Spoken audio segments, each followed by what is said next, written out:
A Thurston County commissioner is pushing for non-interference zones when it comes to battling wildfires. They would stop federal agents from detaining anyone during an emergency response. The proposed ordinance comes after two men trying to contain the Bear Gulch Fire were detained and are currently in ICE detention in Tacoma. Fox 13's Alejandro Guzman spoke with the commissioner one-on-one about this first-of-its-kind legislation. The Thurston County commissioner is a career firefighter who spent several months at fire camps just like the Bear Gulch Fire. He knows all too well the hard work and exhaustion that goes into containing fires.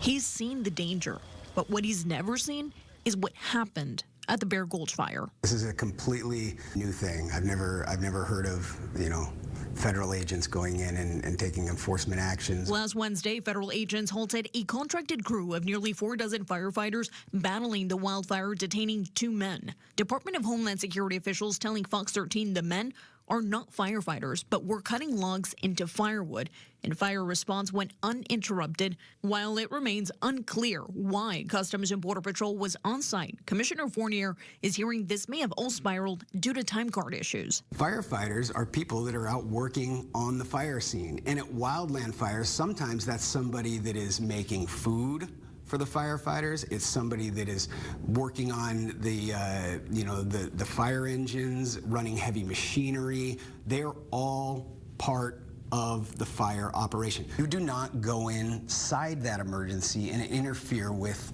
the suppression efforts or the emergency response efforts. You don't do that.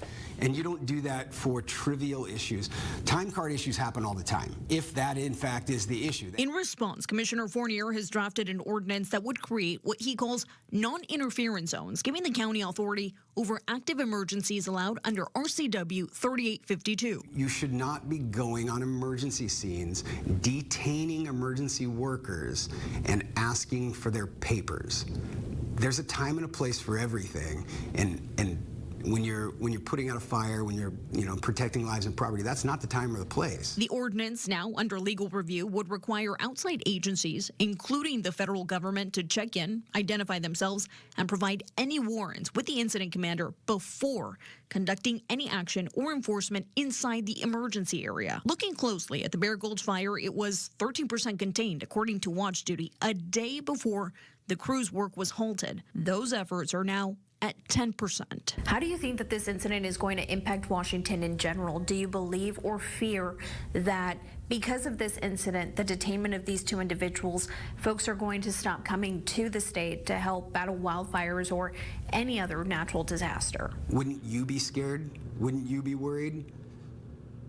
If that is your job, is to travel, the country as a part of an emergency crew putting out wildland fires, and you've seen that happen, it absolutely would cause a chilling effect to those crews in that industry. The commissioner knows the debate over immigration is politically charged, but he insists this isn't about partisan politics, especially when Washington relies heavily on outside resources to manage natural disasters. I'm not looking to send any message to the Trump administration.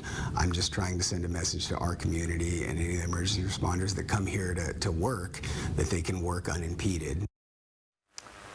All right, so Allie is joining us now. Just so we are clear on this, since there's been a back and forth on this question, Allie, are those 2 men that were detained, are the actual firefighters?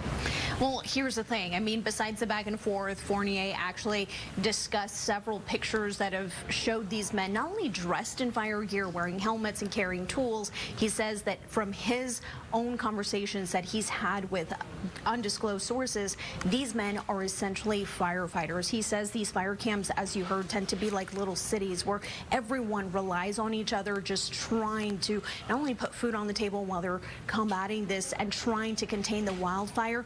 These men are trained, they're skilled, they don't just come off volunteering to try and put the fire out, but they actually are trained individuals who happen to have a red card that gives them permission and access to become part of these crews that essentially battle our wildfires. So, Allie, I want to circle back. In your story, you mentioned time cards. Can you elaborate on that? What's the commissioner alleging?